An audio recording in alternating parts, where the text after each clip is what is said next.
Truth that sets free. Hope for your soul. Duck Facebook radio station. Sharing faith, worship, and truth. You are tuned in to Duck Facebook radio station.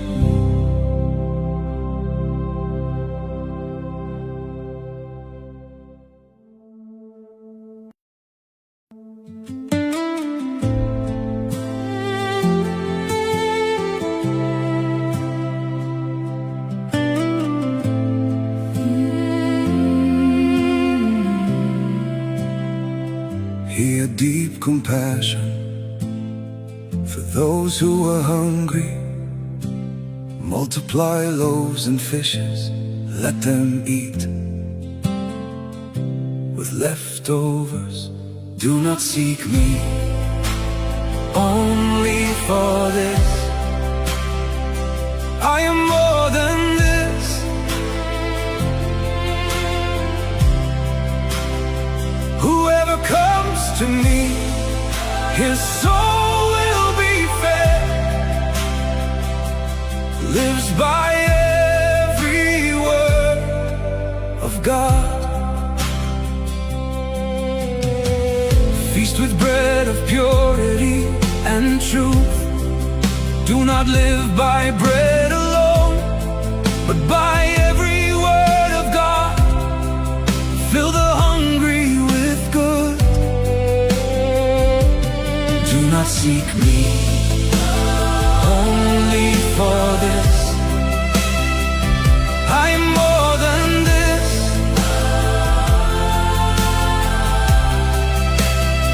Whoever comes to me, his soul will be fed.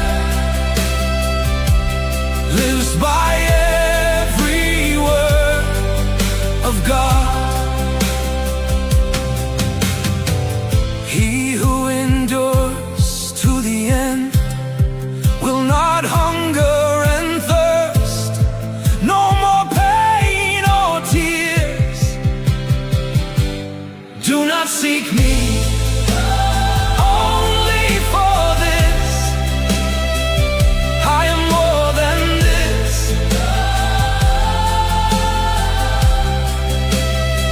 Whoever comes to me, his soul will be fed. Lives by every word of God. Do not seek me only for this. I am more than this.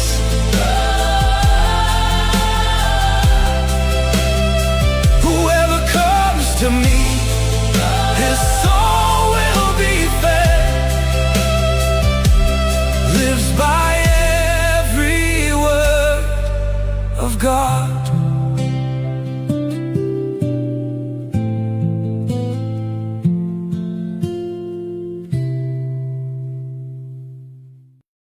Good evening and welcome to our Wednesday night live Bible study with Stanley on the Duck Facebook radio station. Now we pray you will be blessed by tonight's Bible study. Now we are at lesson 15 of our 28 lesson Bible study. Now tonight's lesson is all about the 7 feasts, the 7 compulsory feasts that God instituted in the Old Testament and how it's relevant to us today. Now let us start with prayer before we continue. Heavenly Father, I do thank you in the name of your Son Jesus Christ for the opportunity, the means, Father, and the gift that you have granted me to minister your word, Father, your word in spirit and truth, Father. I do pray that you will help me and sustain me this evening and guide me according to your will to carry forth the message and this Bible study about the 7 feasts. It's such a controversial topic nowadays in the Christian world, in the Christian churches, Father. Those that say that we must practice the Old Testament feast, or at least 1 or 2 of them, and Father, others says, no, it's not relevant anymore. Tonight we want to find out from your word. We want biblical answers, because The Bible is your word. It's your revelation, Father. It comes from your throne, Father. I just think of it when we read in Revelation how the streams of living waters is coming from your throne. And water is the word of God. And we shall live and abide in your word.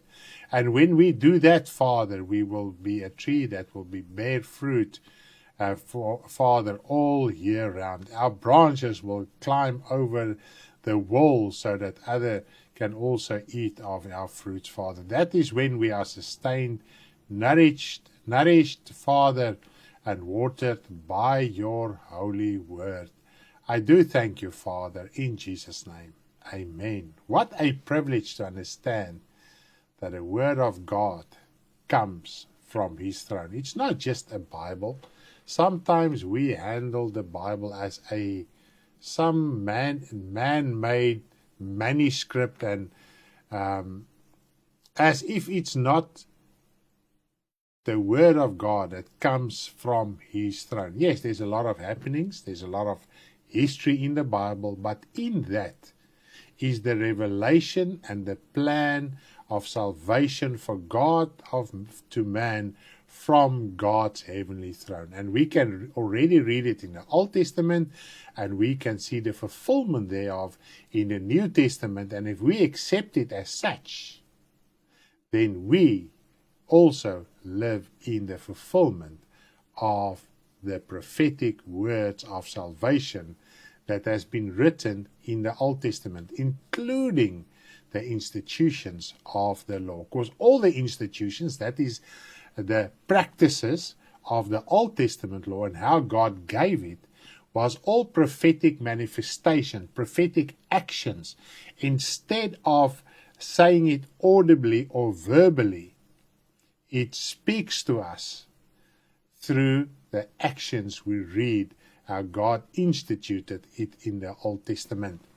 Now first, let's listen to a song about the 7 feasts to prepare our hearts and minds for tonight's Bible study. 7 feasts, year after year. Sabbaths, new moons, too much to bear.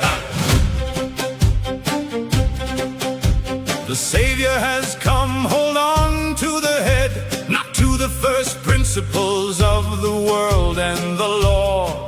What a heavy burden. The law of the Spirit is love, the greatest commandment, live in the fulfillment. What a light burden. 7 feasts, year after year. Sabbaths, new moons, too much to bear. Free from the law, loosened by Christ. Only one feast and law bind. Fall from the Spirit into the flesh, back where you were. 7 feasts, year after year. Sabbaths, new moons, too much to bear. The Lord puts an end to everything, eternally fulfilled through Jesus Christ. The power of sin, the law ends through Jesus Christ. It could not save 1 or 2 or more. Again under the curse. 7 feasts, year after year. Sabbaths, new moons, too much to bear. The Lord puts an end to everything, eternally fulfilled through Jesus Christ. And I want to read a verse to you quickly. And let's go over to the Bible. This is in Acts 15 verses 10 that confirms just what we have heard in this song. Acts 15 verse 10. Now therefore, why do you test God by putting a yoke on the neck of the disciples, which neither our fathers nor we were able to bear? But we believe that through the grace of our Lord Jesus Christ, we shall be saved in the same manner as they. This is Acts 15 verses 10 and 11. So here we can see that even the disciples, the apostles, understood that the yoke, they could not even bear the yoke of the Old Testament. And it is this yoke that brought about the knowledge and the power of sin that Jesus Christ came to break. Why did it that? Why is it like that? Because the Old Testament, there were not even one animal sacrifice or law that was given to Israel that could have delivered their soul from the bondage of darkness of Satan, that he gained control over their souls in the beginning when Adam and Eve were disobedient to the instructions of God. So since then, because remember, Satan deceived them while they were still souls. That is, according to our understanding, spiritual beings. And a spiritual being is not a see-through ghost. It is a real, tangible world. God is tangible. The angels are tangible. Jesus are tangible.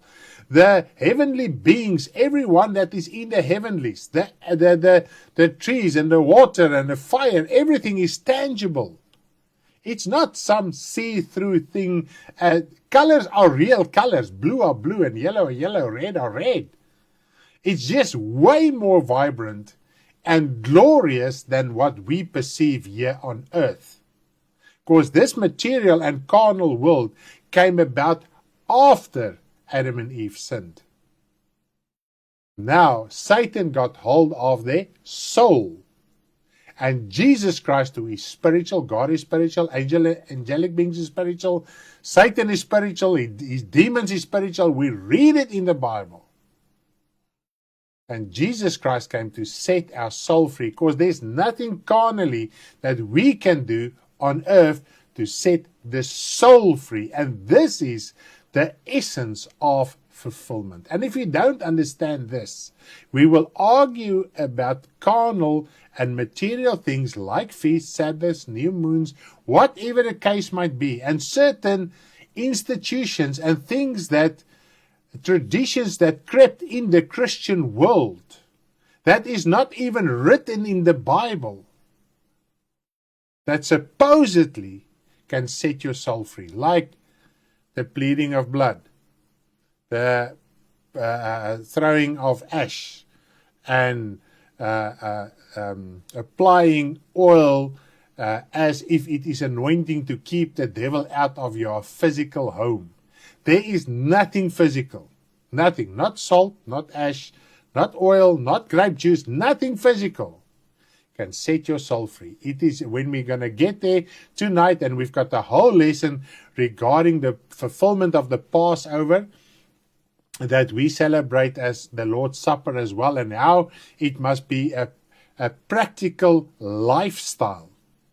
Only then, but even then, when we use the bread and the grape juice, it doesn't free your soul. It is just a manifestation, an outward action of what is happening in your soul.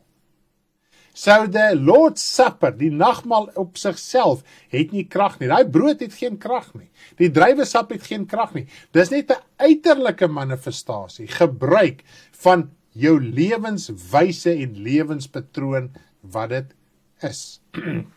So that is what it's about. We're going to talk about it briefly tonight. As jy nog onduidelik is oor die saak, ons Pascha les, vervulling van die Pascha, for Afrikaans viewers, I fully describe how it came in fulfillment and how we must understand it. And also the fulfillment of the law, we describe it in detail in the Passover lesson as well. But tonight we're just going to touch on it so that we can bring our new members on board with the fulfillment. Ek wil net gaan kyk hier na kommentaar. I just want to see some comments here. Hi Elf, lyk nie goed vanaand nie. Daar is x-rays gevat. Dit lyk of daar wit kolle op sy longe is. Let us pray for our brother Elf tonight. I'm going to pray in Afrikaans and then I'll come back to English with our lesson. Baie welkom Suzette, baie welkom vanaand ook. Ek sien my vrou, jy het jou welkom ook vanaand. Hemelse Vader, ek wil vir u baie dankie sê vir die liefde en genade Thank you for the opportunity. Thank you that we can pray for our brother Alf in hospital. Father, and you know him. You know what you want to, Father, reveal to them as a family. You know what spiritual revelation, spiritual deliverance you want to bring forth in their lives. Ons het hierdie week so geleer, soos wat ons hierdie Bybel gelees het, selfs met Jesus wat op die see geloop het. Hulle moes geleer het, hulle moes verstaan het deur daai hele wonderwerk, dat U die Seun van God is. Vader, sodra mense eie lewe in gedrang is, sodra jy self in 'n benoudheid is, dan breek jy jou hart oop om te hoor wat U sê, Vader. En uit hierdie hele drukking, Vader, met Lydia, Stefan en ook Alfred, Here, kragtig geestelik deurbreek, verstaan, dalk verlossings deurbring, wat ook al nodig is in hulle lewe, Vader. En ons bid dat U, terwyl hulle in hierdie tydelike saak is, dat U krag aan hulle openbaar sal maak, Vader, in hierdie tyd waarin ons lewe. Ons dank U voor in Jesus se naam. Amen. That is a very important thing we need to understand as children of God. We are going through things because we must learn something spiritual. The whole situation where Jesus Christ walked on the water had one purpose, and it sounds faint. It sounds, if I can use the word stupid, I don't think it's the appropriate word, but for now I don't know another English word. Simple, that is right. It might look simple or sound simple, but the whole lesson from the entire situation where the disciples were in the storm on the sea and Jesus walked on the water was for them to understand He is the Son of God. That was that. They were with Jesus up till and this time. They participated and were there in the company of Jesus and in the company of a lot of miracles. But none of that other miracles touched them personally. But this was a situation they were in personally, where they even doubt their own life. They thought they're going to die in the middle of the sea. And then, as they were crying out, Jesus Christ could have spoken to them, and they understood. And Jesus didn't told them, do you see I am the Son of God?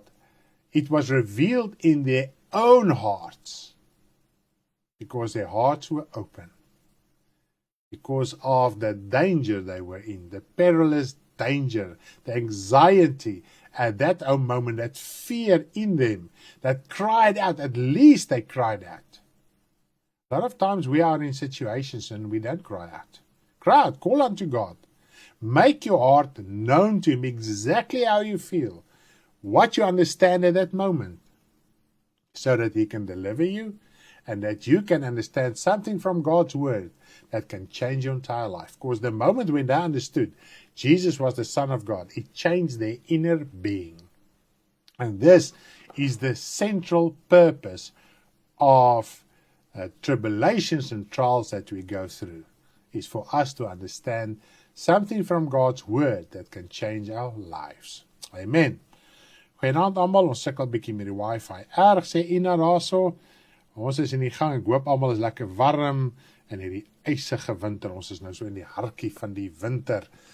Praise the name of the Lord. Now, in your manual on page 2, we're going to start with page 2. I'm going to read a few things there, and then from there on, I'm just going to touch on some principles.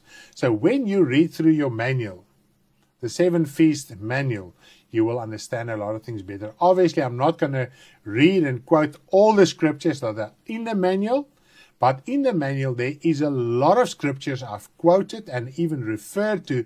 Please go and read all of them to understand the lesson in its entirety. If you are not going to read the scriptures, there will might be still some questions and doubts regarding certain things. Then you will think it's a man-made opinion, but if you read the scriptures, you will understand it as such. Now, in the Old Testament, God commanded Moses that Israel should keep 7 feasts as recorded in Leviticus 23. So read Leviticus 23, all 7 feasts are recorded there. Elsewhere as well, but it's the only chapter that records all 7 as God commanded Israel to keep them. And in other places he will elaborate on some of those feasts, okay, as they became relevant. Now, the first feast was the Passover. This was in a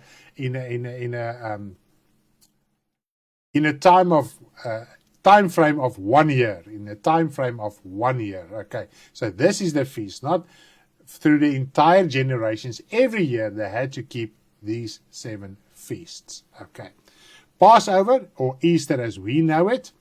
Then there was the unleavened bread, and the unleavened bread and the Passover. The unleavened bread actually started with the Passover already. Although the Passover was a 1-day feast, and from there it was 7 days of unleavened bread. Okay.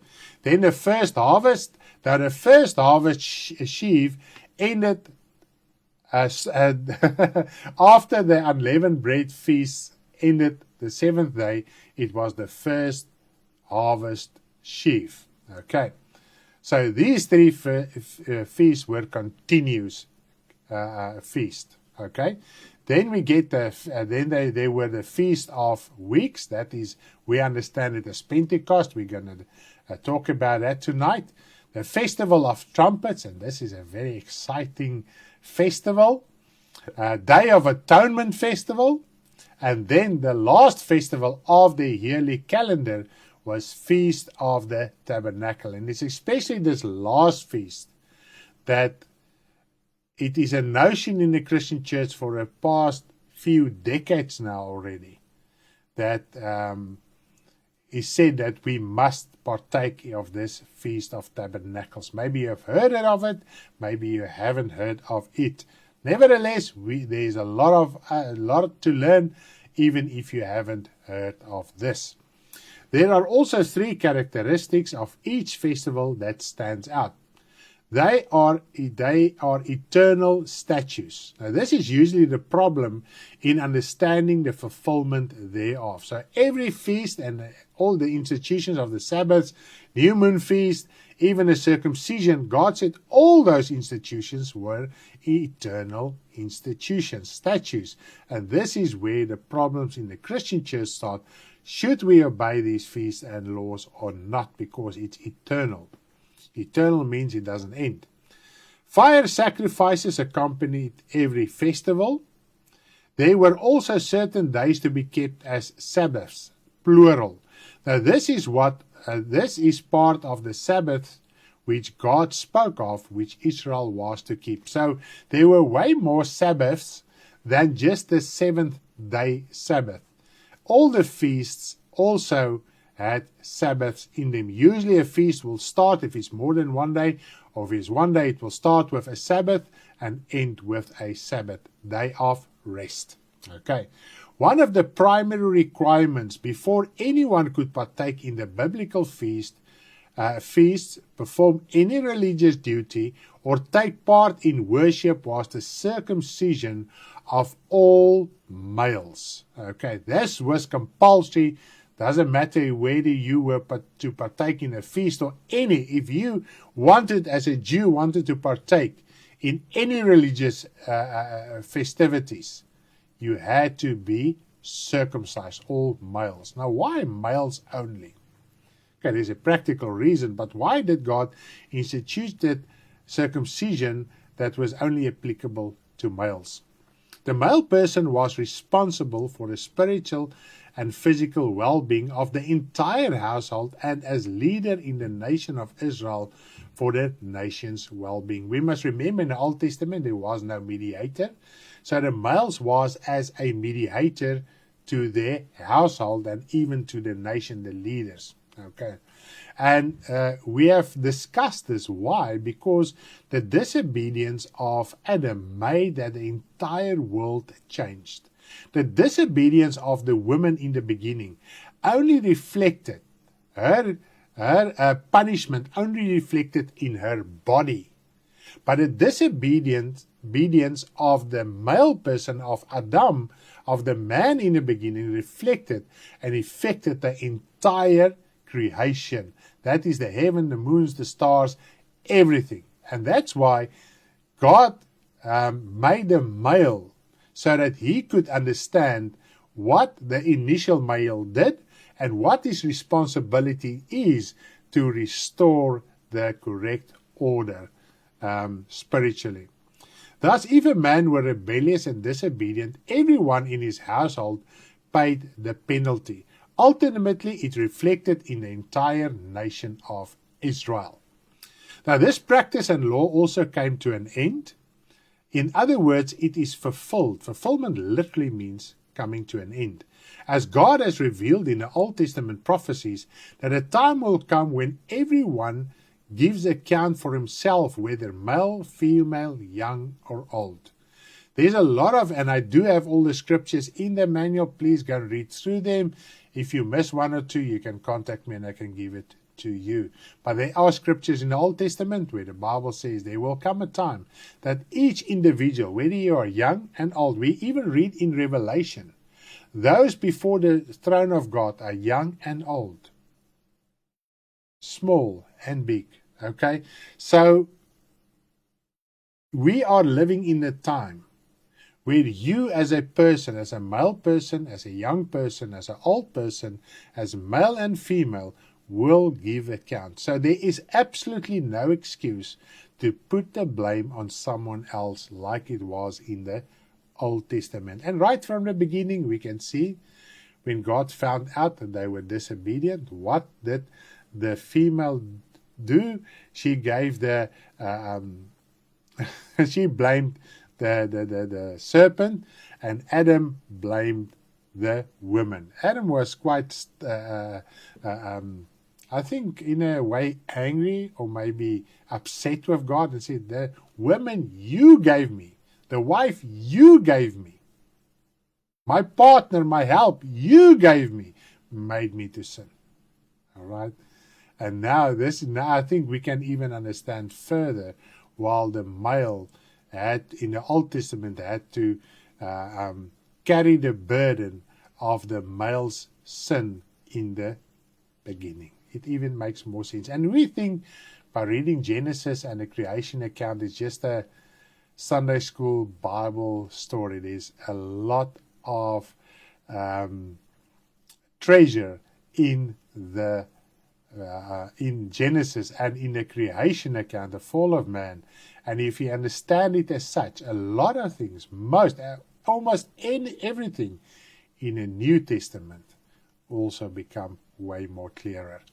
The purpose of the festival was always to thank God and to keep Him in recognition of what He has done for the people. Now, the human heart constantly wanders away from God, from the earliest centuries to the present day. And this is what God said to Noah as well. The inclinations, the thoughts of man are always evil. Now, by giving Israel the law with all its prophetic institutions, it was as if God forced them to worship and serve Him at appointed days and times. You were forced. I led you out. Now you must do this. And we must understand, Abraham did not live in a time where there were any law. Yet, he was counted as a righteous man before God. Why? Because he was obedient to his call. And what was the first thing he did? He left his family that was still busy with idolatry, idol worship. He turned his back and went to a foreign country. Can we understand the magnitude of this action of Abraham? Nobody has ever done this. Abraham is following the voice of a God that he never grew up with. His entire family worshipped idols. Abraham worshipped idols. We even read it in Joshua. Until God called him. And then from that, it changed. And that was called, and that, therefore he was righteous in the sight of God. To such an extent, at the end of the day, he was called a friend of God. And there was no law. We must understand this. Because the fulfillment points back to a time where there were no law. Even if we look at the law of marriage, Jesus referred even further back, and that was right at the beginning, before there was sin in the world. He said the intention of God was that male and female should be one.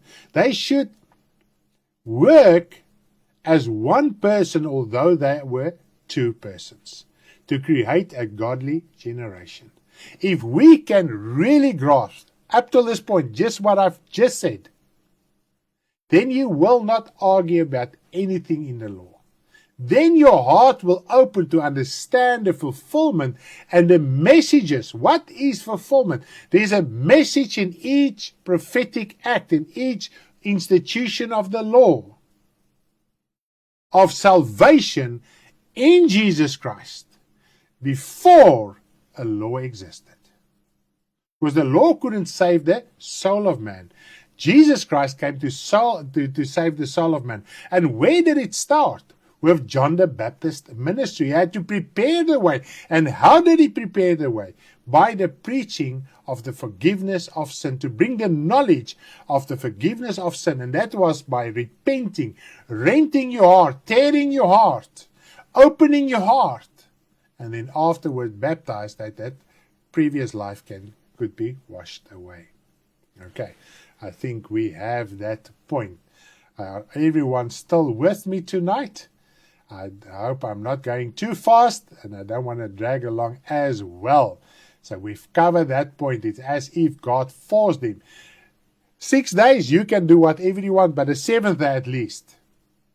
And then there were also the few feasts that God also instituted. It's like all our holidays. But they had like a 7-day holiday, 3-day, 1-day holiday as well. And God only expected them, when they did that, to do it wholeheartedly as he instituted it. And even that they neglected, because they were still so caught up in the things of the world. When God demanded to be worshipped 1 day a week, or a few feasts during the year, they were so caught up in their material life that they did that half-heartedly. Okay. We will also talk about the new moons. There was every single month there was a new moon feast, and that is when the Jewish month calendar started. And the Jewish calendar were divided up in 12 months. Each month had a name, but the weeks and the days did not have names. The beginning was the new moon of the new month, whatever month it is, and it was day 1. Day 7 was day 7, day 14, day 21, day 28. That were the Sabbath days. Where day 1, it started with a Sabbath, the new moon feast. Day 7, day 14, day 21, day 28. Okay. It was not Monday, Tuesday, Wednesday, Friday like we know it. So this already must tell you something. If you want to say you are fulfilling the Sabbath by keeping it on a Saturday or a Sunday or a Friday, whatever the case might be, you are way off base. Unbiblical 100%.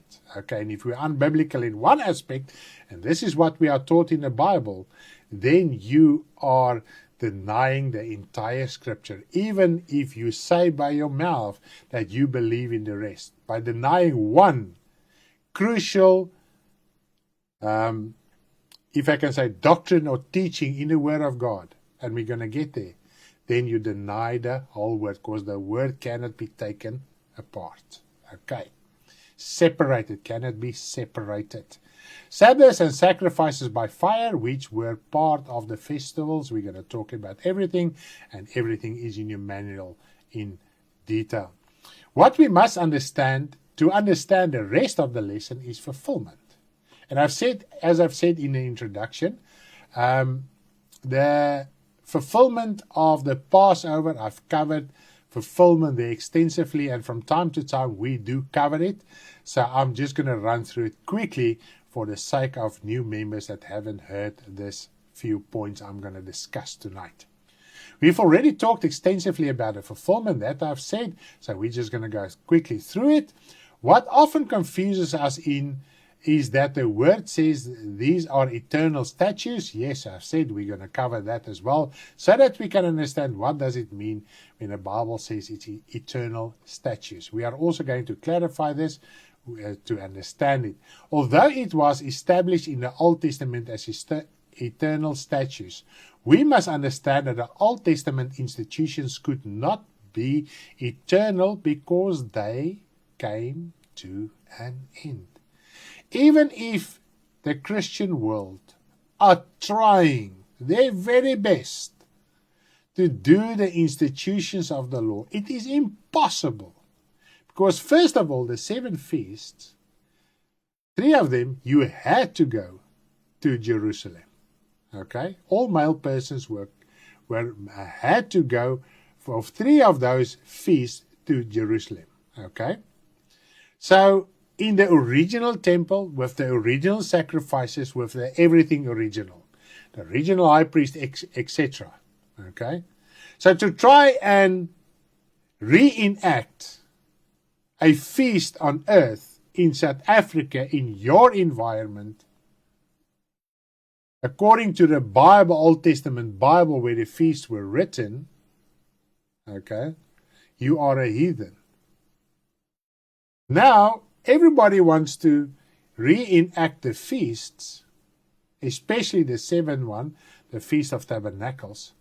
But few males will go and circumcise themselves. I don't know why not. Because even the circumcision that God gave to Abraham before the law existed, the law just confirmed what God said to Abraham, was also an eternal institution. Now, why the one and not the other one? It shows you there is cherry picking. Pick what I like and do as I like. Okay. It only kept the people under God until the Lord Jesus Christ should come, fulfill all in him so that it can be eternal. The new covenant is eternal because Jesus is eternal. What is eternal? Spiritual. Because the spiritual world is forever. Your soul is forever. That is the word of the New Testament. This can never change. We are taught that the word will abide forever. The word will abide forever and ever. It will never change. Okay. Right, let's carry on. With the outpouring of the Holy Spirit, the seal or the guarantee was placed upon it, upon the New Testament. Jesus drafted the New Testament while he was on earth. For 3.5 years, he drafted the New Testament. What does it mean? He revealed the content of the testament he was busy compiling. And that testament could have only come into being after the testator died. So Jesus had to die. His blood then confirmed that this was his testament. And then God poured out the Holy Spirit to place his seal on what Jesus taught and his death and resurrection and everything that Jesus did and even his death. Then the New Testament was confirmed. And nowhere in the Old Testament do we read, even if they slaughtered a lamb on Passover and other places as well, never was the Holy Spirit poured out in such a way as in the New Testament to confirm that the Old Testament physical institutions are eternal. Isn't that amazing? Nowhere in the Old Testament is it. And we receive wisdom from God through the Holy Spirit. In the Old Testament, they had to be obedient to the letter, even if they did not have the Spirit in their souls. And we know the majority of time, in most of the cases, they were never obedient to the letter. So they did not have the Holy Spirit to confirm the old. Moses had to take physical blood, physical water, physical anointing oil to anoint the physical book, the physical tent, the physical priests that could not have saved the soul of man because the Holy Spirit did not confirm it. It was obedience, it was prophetic acts. And from time to time, the Holy Spirit came upon kings and priests, and God met them with time to time, but then His glory departed again. But now, if you are born again, you receive the Holy Spirit in your soul, and it abides there, it stays there. The Holy Spirit, God revealed it to John the Baptist, stayed in in Jesus Christ. And when you believe in Him, what does He say? I share my inheritance. I share the Spirit that I received from the Father with you that believe in me. And it never, ever, not to Abraham, not to Moses, not to Elijah, not to Elisha, not to David, not to anyone, Daniel, any one of the prophets, or godly men in the Old Testament. God made a promise to them like that with the Holy Spirit. Not even angelic beings. And if you don't have the wisdom of God in you, you will not be able to understand the fulfillment of the law. Or maybe you understood it for a moment and have backslidden, fallen back unto the letter of the law, where there is and in that is the curse. Jesus Christ came to break the curse. That's why He was crucified. The curse of what? The curse that the Old Testament brought about. And that curses, doesn't matter how godly you try to live, your soul will end up in hell, in Hades, in darkness. Satan had control of every soul. That is the essence of the curse. Not poverty, not sickness. It has absolutely nothing to do with the curse that Jesus came and broke. Poverty is not a curse. Illness is not a curse. It's just a difficulty. It's just difficult to be poor. It's just difficult to have illnesses and sicknesses. I must also take 2 chronic medications every single day. You must remember, and sometimes you forget, and the older you get, the more you forget, and then you can't remember, have you taken your pills or not? And you rather leave it and start over the next day. Praise the Lord, dis is weer terug by die ou mens klap. Praise die naam van die Here. Maak dit vir julle sin, dit wat ek vir julle in Engels gesê het. Wow, dit maak my so opgewonde om te dink, Here, U kan ons losmaak. Wie kan ons losmaak? You can go and read, and obviously I do have the scripture references in the manual. 2 Corinthians, or something, verse 18 till verse 13 till 18. I think it's 3. Let me look quickly. I see, here's a chapter missing. Let us see. Yes, it's 2 Corinthians. No, it's not 3. Nevertheless, it is in your manual. Or is it 2? Not 1 Corinthians. It's 2 Corinthians. Sorry for that.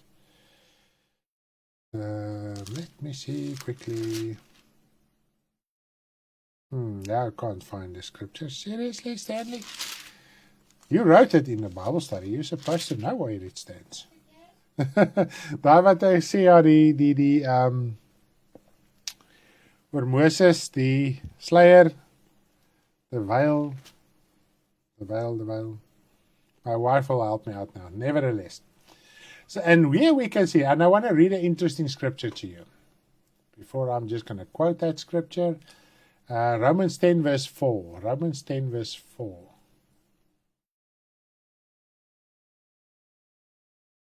Jy gaan ook daar kom, pas op. Dankie, Elmarie. Dit is so oulik. Prys die Here.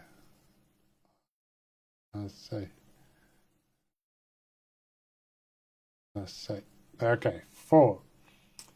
Right. For Christ is the end of the law for righteousness to everyone who believes. For Christ is the end of the law for righteousness for everyone who believes. So if we don't believe, Christ brought the law to an end by fulfilling it, then our own conviction are saying we don't believe. All right? So fulfillment means if you fulfill something, it is the end of that matter. It doesn't mean you deny that matter. You fulfill it, therefore it is the end of the past. That's fulfillment. That word makes a little bit more sense. I'm going to explain it now to you further from a following scripture. But before we get there, let me take a sip of water.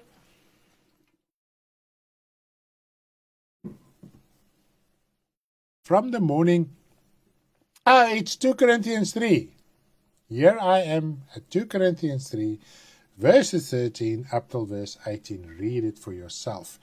If you are not saved, born again, then the veil is still over your face, not to see the salvation and the freedom we have through the Spirit in Jesus Christ. Okay, let's continue. Matthew 5 verse 17. Let me get it on the screen for you guys so that we can read together what the Bible is teaching us regarding fulfillment.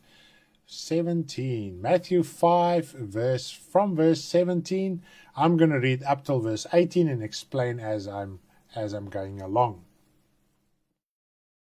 Do not think that I came to destroy the law or the prophets. I did not come to destroy, but to fulfill.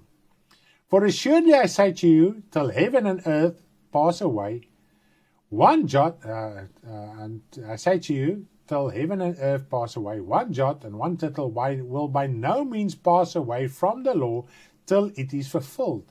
Whoever breaks one of the least of these, what are these? The fulfilled commandments that we must teach, that every jot and tittle of the fulfilled command, okay, this is what we must teach. These commandments, and teachers men so, shall be called the least in the kingdom of heaven, but whoever does and teaches them shall be called great in the kingdom of heaven. I see I've made some notes. I just want to click on the notes. This is on my Bible app. Don't know if you're going to see my notes with me, but I'll read it to you. This is about the word fulfillment. Till the law is fulfilled. What does that fulfilled means? When everything in it has happened, till all things are done, until everything has been accomplished. Okay?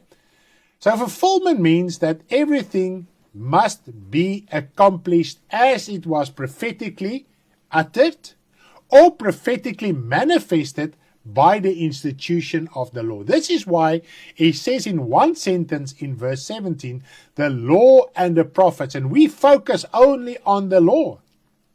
If we can understand how prophetic word comes into fulfillment, we must explain the law in exactly the same manner because we cannot separate it. There's a lot of prophetic word about Jesus Christ, and you can agree with me how Jesus Christ came and fulfilled it. Isaiah 53, the entire Isaiah 53 actually describes Jesus' crucifixion on the cross. And it happened as it was fulfilled. And the moment when Jesus Christ died on the cross, that prophetic word ended there. That's why the word of God says the wrong prophets was not destroyed. Jesus did not destroy, deny them, and say it was not relevant.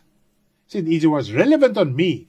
And the moment when what was prophetically spoken and acted happened, it was the fulfillment. So therefore we should not continue in the prophetic manifestation and utter this prophetic word as if it must still come into fulfillment. Because the moment when you act a Old Testament law, doesn't matter what it is, the feast, tithes, whatever the case might be, because that is the two most prominent, and the Sabbaths, that is the three most prominent things Christians are doing. If you are acting it, you are saying Christ has not fulfilled those prophetic institutions and ordinances, and it didn't come into fulfillment. It's like saying Isaiah 53, Jesus never died on a cross. Never died on a cross. If we, that's just one prophetic word that I can just think of quickly. Do we understand it? Does it make more sense? So if I say I'm still going to do the Feast of Tabernacles, I'm saying that jot and tittle of that feast did not come into fulfillment in Christ. And remember, the moment when Jesus Christ brought things into fulfillment, it reflects to us, and we must accept it. That's why he says we must accept every jot and every tittle and teach people that every jot and every tittle came in fulfillment. But we must accept it and live according to the fulfillment. Otherwise, we will teach something contrary to the fulfillment of every jot and tittle.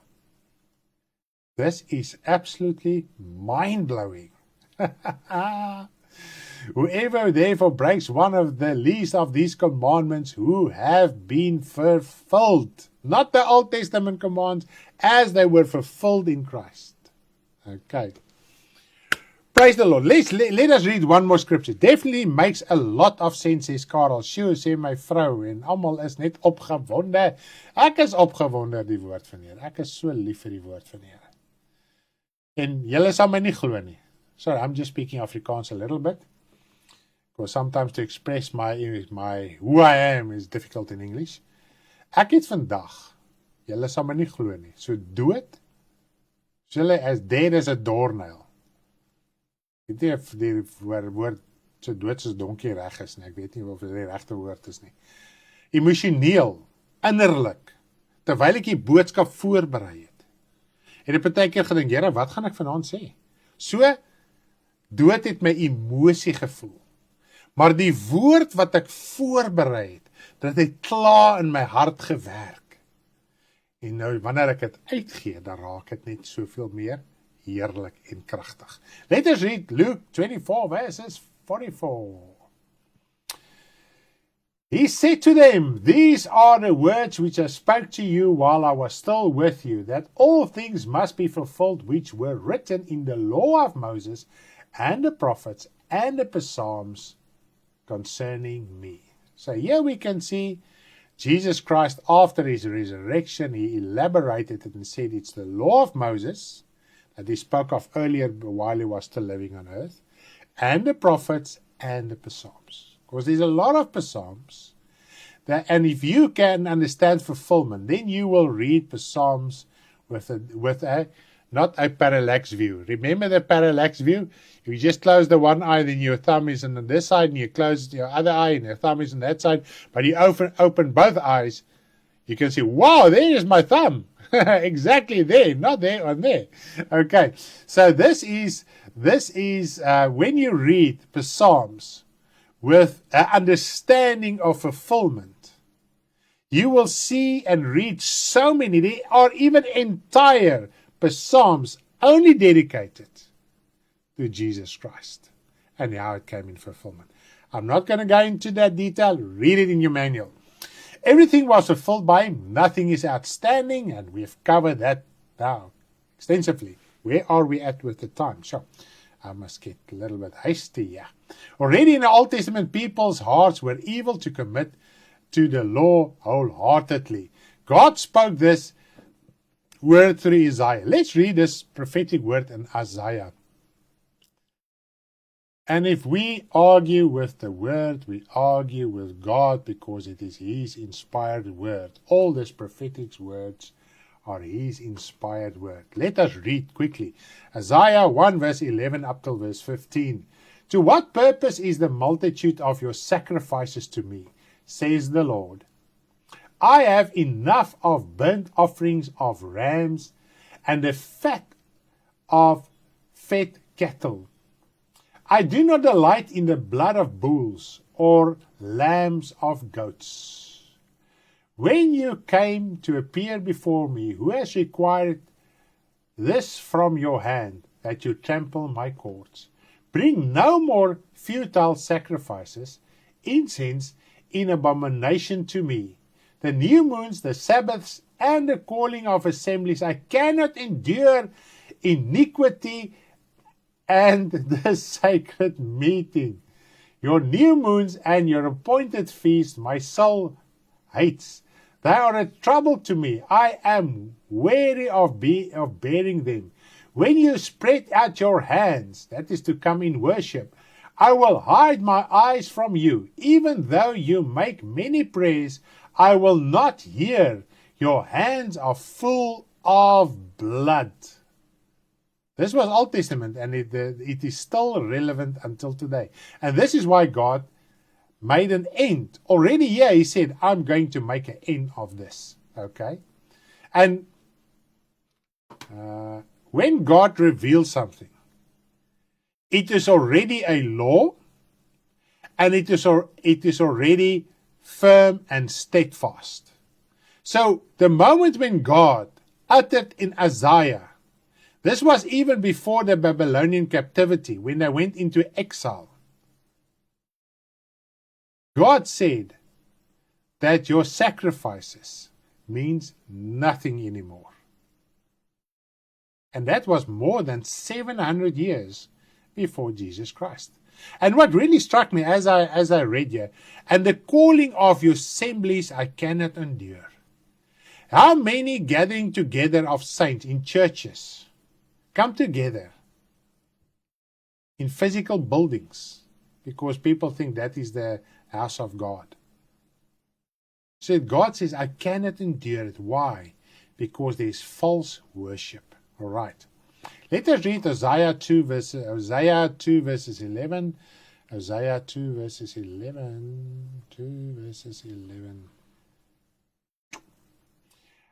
I will also cause all their mirth and to cease, her feast days, her new moons, her Sabbaths, all her appointed feasts. Now, if God made an end to it, and man wants to revive it, he's in rebellion to the fulfillment of prophetic words in the Old Testament. Now, when we look at Sabbath, I'm not going to stay with that already.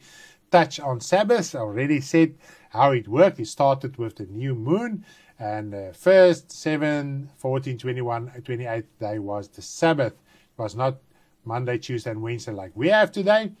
Now we can also understand that when you want to celebrate Sabbath, as in the Old Testament, you must count from the new moon every 7th day, and you must be in Israel, and males you must be circumcised, etc., etc. Okay. It never falls on the same day of the week as like us, like our Saturday or Sunday, etc., as people pretend to be like it, because they follow after the physical Jews that are not even God's chosen since Jesus Christ came. If you give your life to the Lord, doesn't matter what your nationality is, you are chosen from God, but you must be born again. It's not about physical nationality preferences.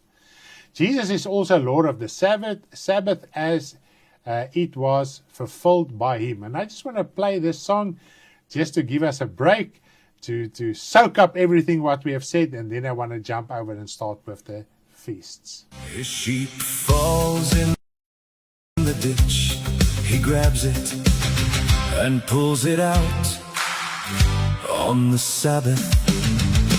Jesus more than the Sabbath, Lord of the Sabbath, it is fulfilled. Lord of the rest, enter His rest, receive Him in your heart.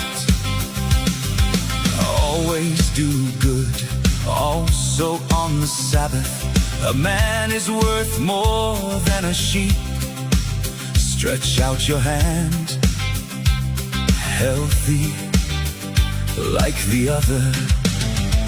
Jesus more than the Sabbath, Lord of the Sabbath, it is fulfilled. Lord of the rest, enter his rest, receive him in your heart. David eats the bread, innocent before God. Priest broke the Sabbath, innocent before God. Judge not his disciples, God seeks compassion, not sacrifices, but grace. Jesus more than the Sabbath, Lord of the Sabbath, it is fulfilled. Lord of the rest, enter his rest, receive him in your heart. Jesus more than the Sabbath, Lord of the Sabbath, it is fulfilled. Lord of the rest, enter into his rest, receive him into your heart. Now, since sin came into the world, Satan came into the world, strife and war and anxiety and fear that causes unrest in our hearts started in humanity. Okay? And Jesus Christ said, I am the Lord of the Sabbath. In other words, I am the Lord of rest. He said, if you are burdened and troubled, come to me and I will give you rest. I will give you Sabbath in your soul. And at the end of life, if you endure until the end, you will enter eternal Sabbath. And on earth, we can already be partakers of that Sabbath by accepting Jesus Christ, that our old sin are removed, that our soul can have Sabbath, rest in God. And Jesus Christ is Lord of rest. Satan is not Lord of rest. God gave it to Jesus Christ to lord over everything. Amen. So if we get rid of sin, of our old life, and if you are troubled with sin or whatever today, you can confess it as a child of God, and then the guilt will disappear and you will have rest in your soul once again. Okay, amen, hallelujah. I think we can understand that. And Sabbath had to accompany all feasts. Okay. The first feast was the Passover feast that God instituted with the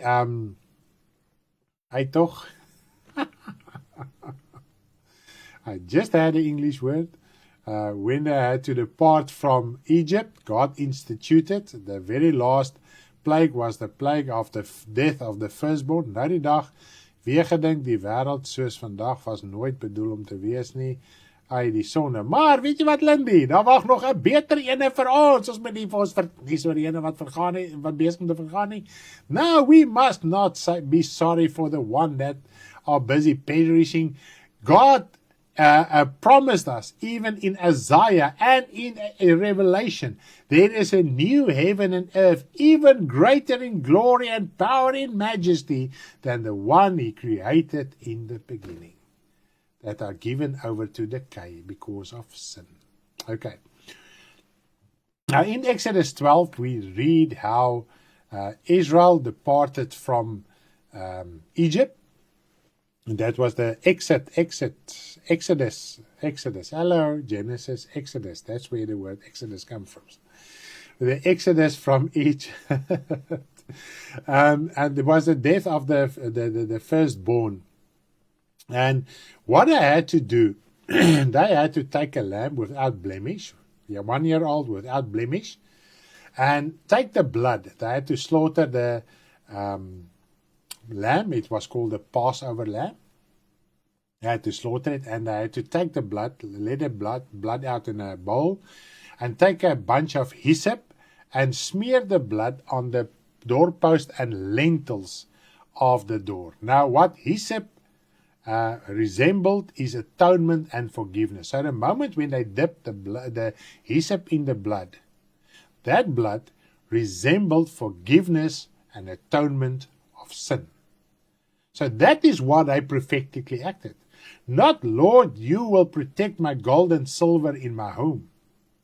Because in Egypt, what was left after the 9 plagues, God did not destroy that further. Only the firstborn died. So, even using that and applying blood and smearing it in your house and whatever you can apply it to wherever and however you want to, does not grant forgiveness. It's an unbiblical act. Afrikaans praat hulle van bygelowigheid. Bygelowigheid is occulties. Okay, it's an occultic practice within the Christian church because it's not biblical. The original prophetic action, the lamb was Jesus Christ. The hyssop was the forgiveness through the blood of Jesus Christ. That is what they prophetically acted. Also, before that, they had to get rid of leaven. Leaven is sin. So they willfully had to get rid of sin. This is what they prophetically acted. Okay? And even before they started everything, every male person had to be circumcised. Circumcision, we read in the New Testament, what is the fulfillment of circumcision? It's by giving your heart to the Lord. It is the spiritual rebirth. Okay? Then there were also burnt offerings. Now the burnt offerings, Jesus Christ gave himself. He wasn't physically burned, but a burnt offering means you must give everything. We even read in Romans 12 verses 1 and 2 that we as children of God must give everything by turning our back against the world. Okay, you must sacrifice all. Not that you will go and climb on an altar where there is fire. The burnt sacrifice means everything must be burnt. So everything must be sacrificed. Jesus Christ gave his all on the cross at the end of the day. During his lifetime and the end of the day, he gave his life. So that is what that resembled. That's why they had to burn the lamb with fire. All right.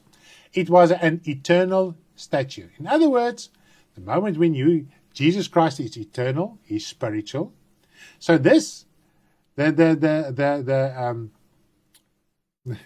this institution, this feast, does have eternal consequences. You give your life to the Lord, you are eternally saved. In other words, it has a spiritual meaning, spiritual blessing. Spiritual blessing, spiritual meaning. Now the Passover, unleavened bread feast, and the first fruit feast were continuous feasts, as I've said earlier. Okay, so the unleavened bread feast actually started with the first day of the Passover, then it ended, and the very first day after the unleavened bread feast ended with the Sabbath. It was the first fruit feast as well. I'm going to talk about it right now. Passover was symbolic of Israel's conversion and rebirth. So they physically acted how they had to give their life to the Lord so that their firstborn must be saved from the destroyer. Who is the destroyer? Satan is the destroyer. And we read in 1 Corinthians 10 how the Word of God teaches us. They were baptized in Moses and in the Red Sea. So they first had to circumcise, get rid of sin, and when they accepted the Lamb, they were cleansed from their sins so that their firstborn will be protected from the destroyer. Your soul is your firstborn. Why is your soul your firstborn? The firstborn in the Old Testament was the one who inherited and received the blessing. Your soul inherits with Christ when you receive the blessing of forgiveness. That is why your soul is the firstborn. It was never intended for physical, tangible, material protection. All right, I think we can understand that. So if you give your life to the Lord, the destroyer passes over your spiritual home because you are a temple of God, and that is your soul. And Satan wants to keep your soul in his domain, in his kingdom, and when you accept Jesus Christ, you are released from the destroyer. Therefore, your sin must be, and the only way for sin to be forgiven is to repent. And this is what John the Baptist even preached. Go and read in Mark 1 and relevant scriptures as well. He preached forgiveness of sins. And how did he know they received forgiveness? Because they repented. The moment everyone repented, he baptized them. And this is what we must do in Christ Jesus as well. We must repent, confess our sin, so that we can receive forgiveness. This is a blessing of Abraham. Go and read Acts 3 verses 26. The blessing of Abraham is the forgiveness of sin. And when you are forgiven of sin, your old life has been circumcised. The old life, the covering of sin. This is what it symbolized, the circumcision of all male persons. So that sin had to be removed. Then it had to be washed away. And your previous life must be washed away as well. So your baptism washes your previous life away. Like Egypt, like Israel, when they departed from Egypt and they went through the Red Sea, and the entire army and King Pharaoh drowned in the sea. They were cut off from their previous life. That is what that depicted. That is what that symbolized, was the cutting off and removal of Egypt. But we know, as they continued their journey, the majority, as God has revealed to them, their hearts were still in Egypt. A lot of times we do give our lives to the Lord, but our hearts are still with the old. And this is where the continual sacrifices comes in, the fire, or the sacrifice by fire, the burnt offering, that everything must be burnt. And God expects that of us, because salvation must teach us to deny this world, not to have fellowship with the world, because God does not have fellowship with the world. God could not have met with Israel while they were in Egypt. God had to remove them from Egypt, from their idol worship, from their worldly ways. And first they had to accept it, remove the leaven, confess their sin, so that their souls can be protected, and then be baptized, that the previous life can be washed away. And then God can start a journey with them to change their inner being, that they can learn to live from the Word of God, as the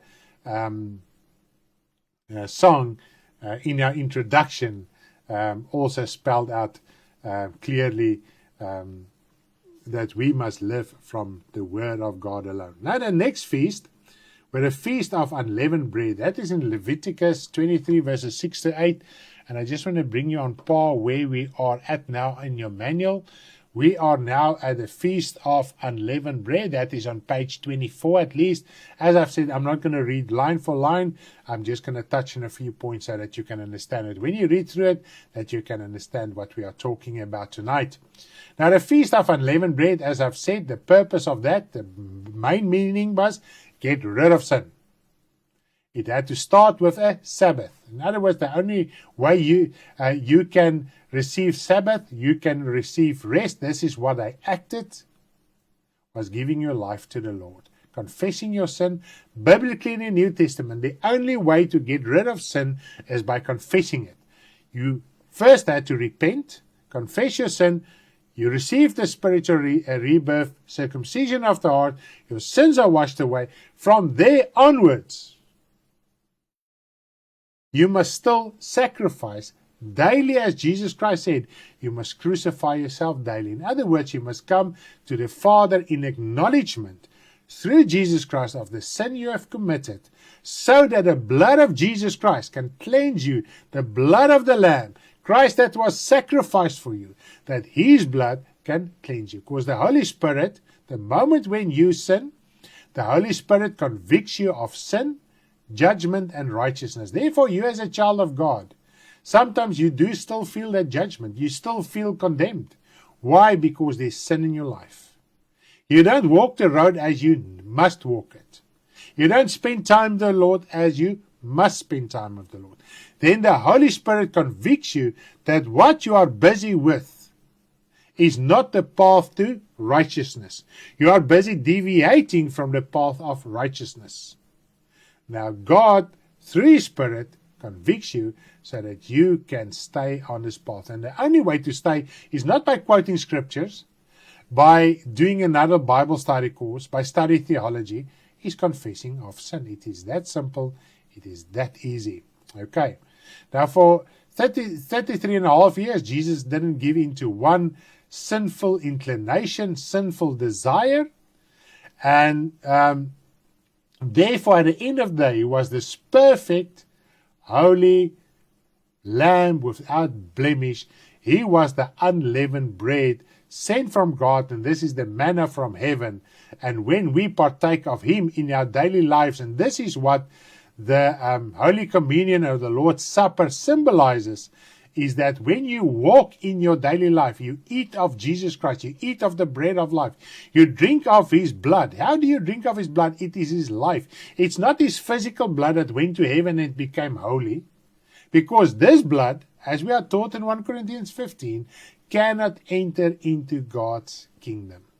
So Jesus' earthly blood, from his earthly body he had on earth, never went to heaven.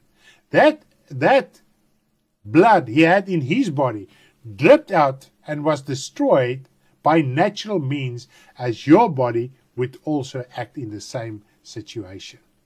And thousands of criminals were crucified in exactly the same way as Jesus. And Jesus' blood also were let out of his body so that his body could die. That physical body never became holy. It was not even holy while he was on earth. It was a means for his body to keep on living until the day of his death. So what is blood? Blood symbolizes life. So we must drink of the life of Christ. What is the life of Christ? Sinless, pure, holy, unleavened life. And because when we eat of that in our daily life, and we symbolize it, we act it during our Lord's Supper, our lives must agree with what we act. Because that, if we think there is power in that physical manifestation, we still have a wrong concept of the gospel of the Lord Jesus Christ, and why he came and gave his life, and why his blood was shed, and why he died on the cross in a physical form, and rose from the dead and took up his body. When he rose from the dead, there was no more blood in his resurrected body. It had to change. He just showed his disciples the marks, but there was no blood dripping out. In other words, there were scars. There were no blood. Just to show them, it is me. He could have appeared to them in any form, but to show them, it is me.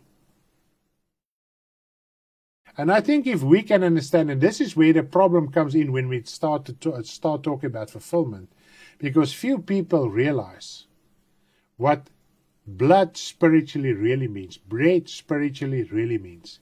Bread is not this physical paper the Bible is printed on. I can read it here.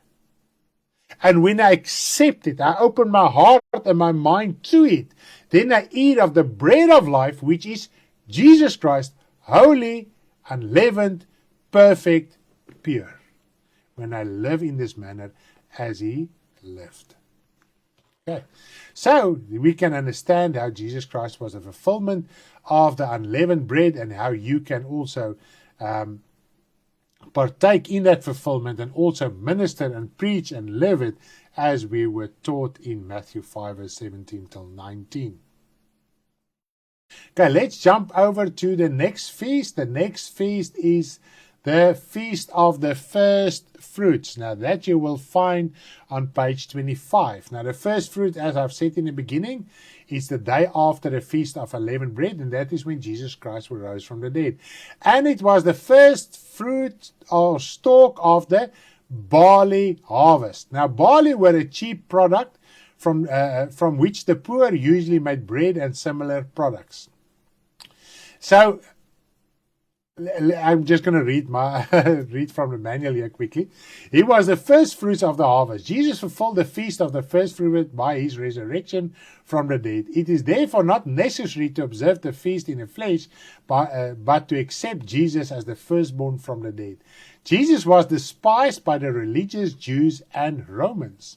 This was evident from Jesus' imprisonment, which resulted in his crucifixion. It was their contempt that caused him to be crucified as a criminal, crucified people were despised and mocked. While Jesus was hung on the cross, he was also despised and mocked. So he was seen as this barley, inferior, cheap crop of grain. And he rose from the dead. And they had to partake in that feast as well.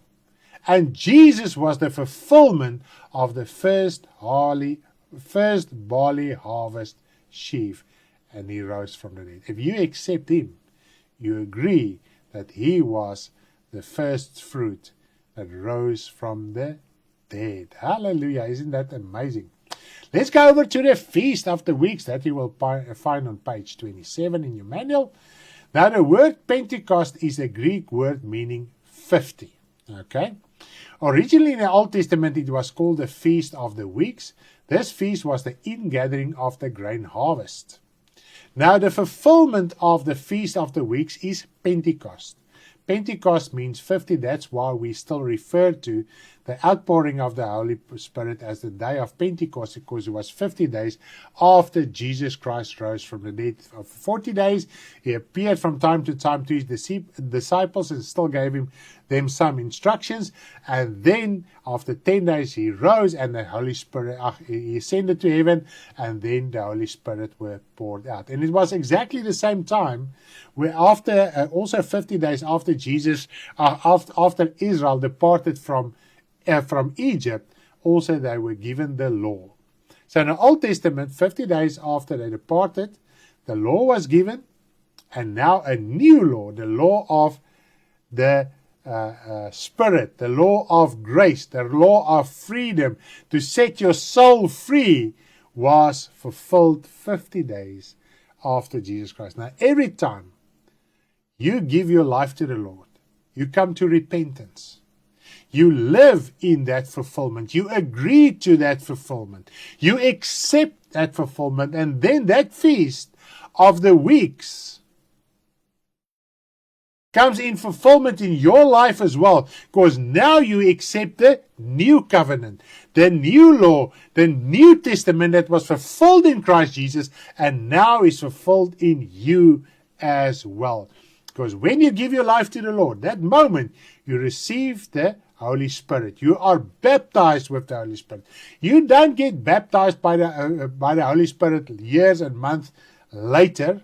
It's just a lot of people take courage to perform and act in and give themselves to perform certain gifts like the speaking in tongues.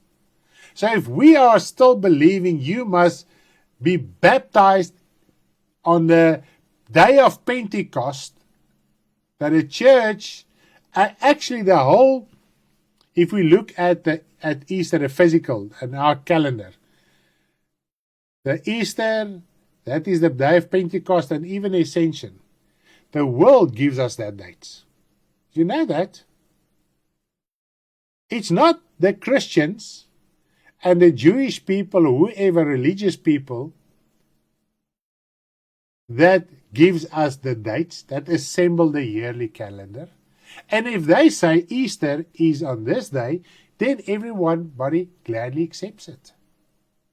And then they count 50 days from there onwards. And they say, this is now Pentecost. From there onwards is Ascension Day. But the world are directing the Christians, and they accept it.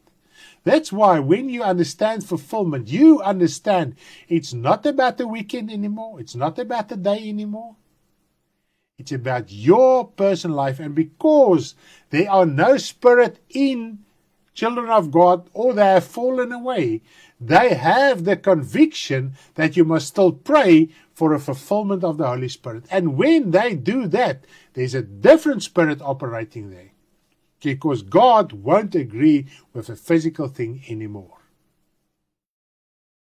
You give your life to the Lord, if you repent, this feast come in fulfillment in your life as well. Right, that's why it's eternal, because your soul is eternal.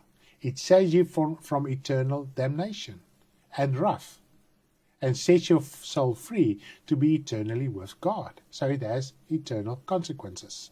Okay. Yes.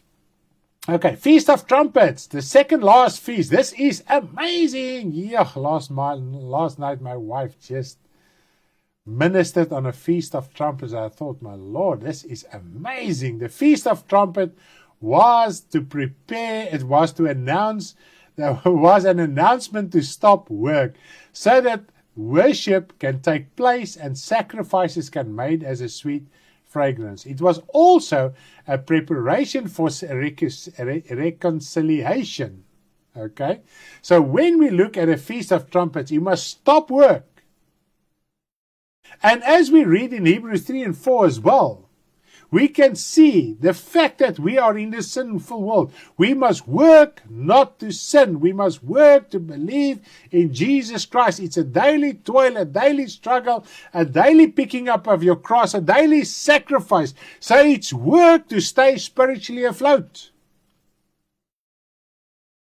So when the trumpets were blown, it was a preparation for the day of reconciliation. And also, what it symbolizes, Isaiah 58 verses 1 says, "Cry aloud, spare not, lift up thy voice like a trumpet, and show my people their transgression and the house of Jacob their sins." That's Isaiah 58 verses 1. So the trumpets were blown so that people can start realizing their sinful ways, to stop their sinful ways, to stop their unrighteousness, for reconciliation to take place. And the second feast, that was actually the third last feast, the Day of the Atonement happened only once a year as well. And it was the day when God forgave the sins of Israel. Now the high priest and all the priests had to sacrifice first for their sin before they could have reconciled the sins of the nation of Israel. Okay, there was a whole thing regarding that. You can go and read it in Leviticus. It's in your manual as well, how it physically had to be planned. Now Jesus Christ is who gave his life. He is the sacrificial lamb so that we can be atoned through him. Before you gave your life to the Lord, you felt bad about your sin. You knew you were lost. That is when that trumpets was blown in your heart to prepare you for your spiritual rebirth. But you must confess, you must stop, you must get to a place in your life and say, "Lord, please come in my life. I acknowledge I'm lost. I'm sorry for my life." Not to quote scriptures and start finding excuses. And when you have received the gospel, you must blow the trumpet of the gospel and proclaim the good news so that other people can also be convicted of their sin, because you cannot repent if you are not convicted by your sin. And the Holy Spirit convicts us of sin. And the last trumpet that will be blown is the trumpet by the angels at the second coming. And then everybody, every single body's sin, except you as a child of God that walked the road on earth and confessed your sin here, everybody's sin will be made known publicly by the blowing of the trumpets of the angels at the second coming. But unfortunately for those souls, it won't be to atone, it will be to damnation, to wrath for all eternity. But a blowing of trumpets will reveal everybody's sin. Now, while in your heart, every day you feel convicted, rather confess now. You can go into your closet and go and confess. You don't have to confess your sin before someone else. And you can receive atonement while you experience that conviction of sin in your heart. Now, the very last feast in the Christian world, they say we must still practice it because it's the last feast. All feasts are fulfilled except now the very last one. That is the end of the year feast, and at the end of the world, there's a whole doctrine regarding that. I'm not going to go into that. Now, every day should be a feast of tabernacles. This is actually the conclusion. as a child of God, how you should live your life as a child of God. After you have atoned, after you've given your life, you circumcised, you accepted the Lamb, you've gone through everything, your entire life, and the Feast of the Tabernacles was a joyful feast. They had to celebrate with bread and fruit, and had to be a joyous place, and they had to abide and live in tents for 7 days to remind them of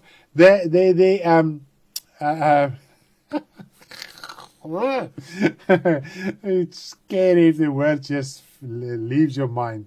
As they journeyed through the desert. Now, the Word of God teaches us this earthly body is a tent.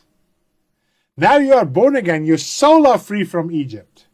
You are journeying through this wilderness world. This is this tent.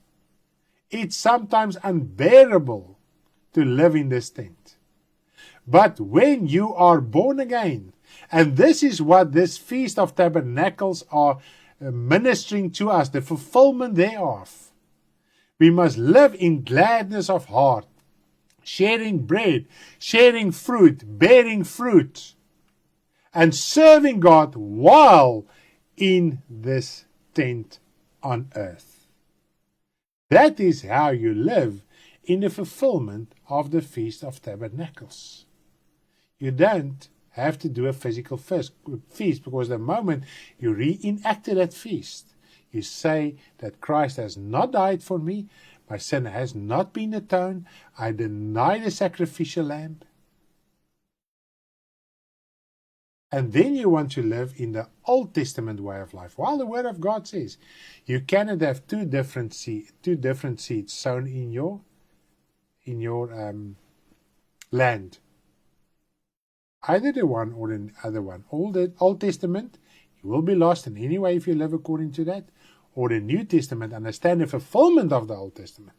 Teach it, preach it, live it to others. Praise the name of the Lord. That was quite exciting. Thank you that you were tuned in with me tonight. May you have a blessed evening. Ons gaan môreoggend 5:30 weer lekker Bybel lees hê saam met Karen. Wees geseënd, slaap lekker, rus uit. Geniet dit môreoggend saam met hulle. I'm going to conclude with the following song. Jesus breaks the curse of the Old Testament law. And the Bible says if you abide to one or more of the Old Testament laws, only one, then you are under the curse of the entire Old Testament law. Even if you break just one of the Old Testament laws. And therefore Jesus Christ came to set us free from that curse, so that you can live in the liberty of His spirit, testament of spirit and truth. Hallelujah! That is the eternal law that we received from God. May you have a blessed evening.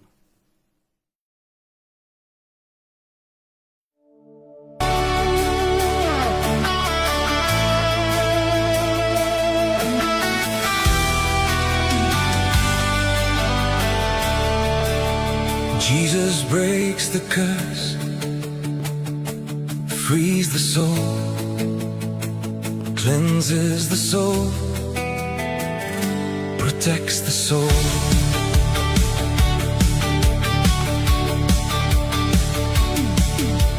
Abraham, friend of God, discovered faith without work saves, not by the old law. It brings death, not by the law, not by the law, but by faith.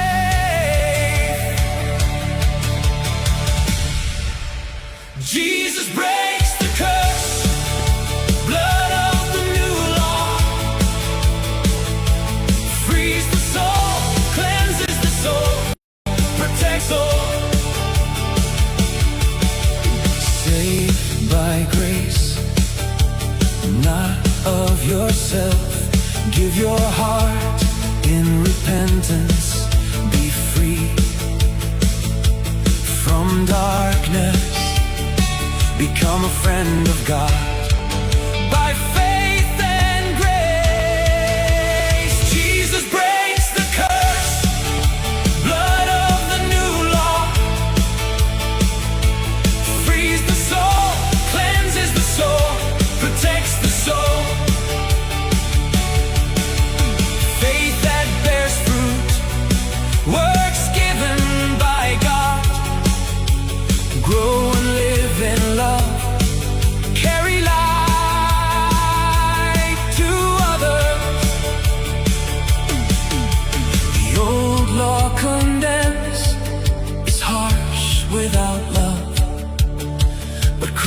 sets you free.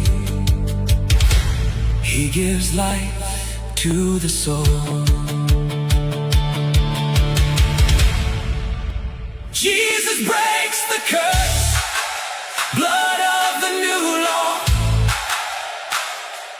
frees the soul, cleanses the soul, protects the soul. Jesus breaks the curse.